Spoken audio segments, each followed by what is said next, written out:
By default, location inside of BeReal is turned off, but once you turn it on, it will remain on for the future until you turn it off again. So let me show you an example. If you tap on the camera icon and before you hit send and post your BeReal, you can see the location option is turned off right here. So you can just tap on this option and make sure that you select either the approximate location or precise location depending upon what you want, and the location now will be turned on.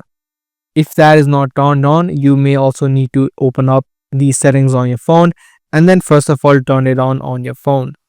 Once that is done, you can head back and then repeat the process. This way you can tap on allow while using the application. This way your location now has been enabled. Now if you tap on send, the location will also be visible on the post. Now this won't be turned off until you manually do it by tapping on the location option again and tapping on location off. So this is the way that you can use the BeReal location settings. If you do want to add in your location on your profile as well, you can do that by tapping on add location and then typing it in manually. So that's all for this video. That was a short tutorial on the way that you use the BeReal location settings. Be sure to give this video a thumbs up and also make sure to hit that notification bell so you get notified for more future videos.